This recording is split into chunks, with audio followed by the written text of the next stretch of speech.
संध्याकाळच्या सत्रामध्ये काळोखा जवळ पोहोचलेलो आहोत. त्यामुळे शेवटच्या सामन्यासाठी फायनलच्या सामन्यासाठी कोणताही अंधार मैदानामध्ये पडणार नाही याची आपण दक्षता घेऊयात. 6 चेंडू 6 धावा. Kundan Parkar right hand off the wicket आणि पहिल्या चेंडूवर लॉफ्ट केलेला आहे. लॉफ्टच्या दिशेने शशी मात्रे यांच्या हातामध्ये विसावलेला हा झेल रंगत आलेल्या या मैदानामध्ये रंगत आलेल्या या सामन्यामध्ये स्वप्नील शिंदेचा झेल पकडत असताना एका अनुभवी खेळाडूचे प्रदर्शन. खरं युवा खेळाडूंना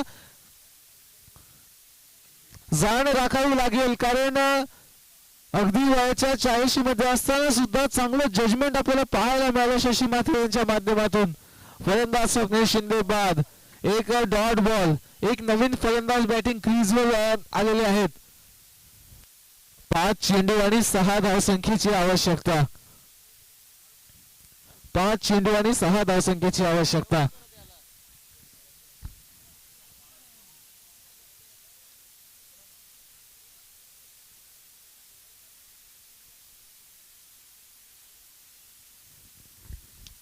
सचिन आडुळे अनुभवासमोर अनुभव. ह्यावेळेस बीट केलेला आहे. गती बघा कुंदन पारकरची. स्किड झाला तो चेंडू. निर्धाव चेंडू.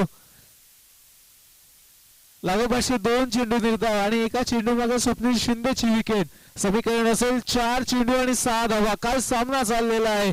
प्रेक्षकांच्या भेटीला घेऊन आलेली ही स्पर्धा राजागरज चषक 2025 मधील. पुन्हा एकदा आणखीन एक निर्धाव चेंडू. निर्धाव असता तर बाद बाद बाद बाद. सचिन आडवळीतून बाद.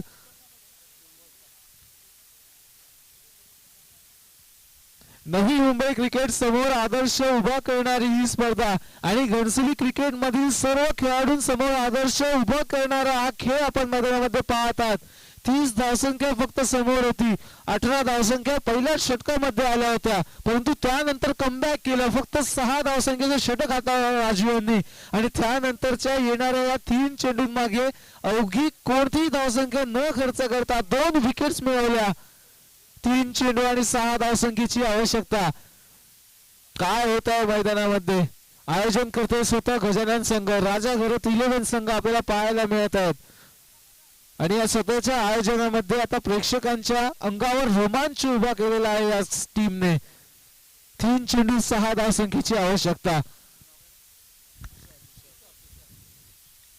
तुषार नवीन फलंदाज. 3 चेंडू 6 धावसंख्येची आवश्यकता.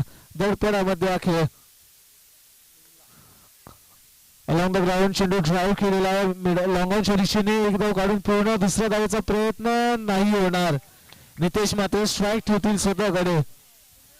2 चेंडू आणि 5 धावसंख्येची आवश्यकता. बघा कंपल्सरी चेज आहे. कंपल्सरी 5 धावा काढाव्याच लागतील आपल्याला. 2 चेंडू आणि 5 धावसंख्येची आवश्यकता.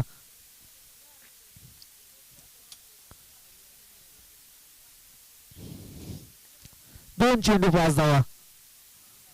यावेळेस हवेमध्ये आहे. झेल घेण्याची संधी.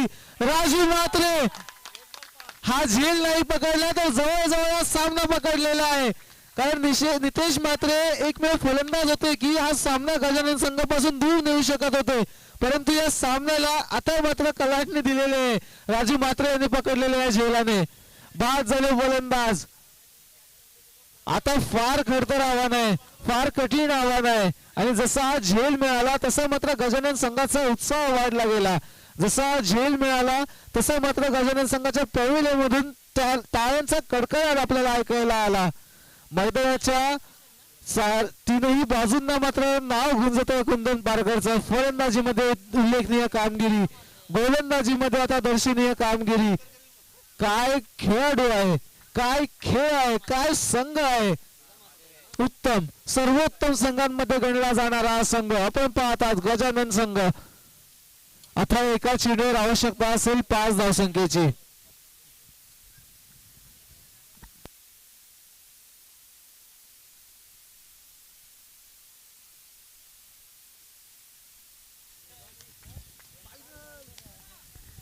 एक चेंडू 5 धावसंख्येची आवश्यकता.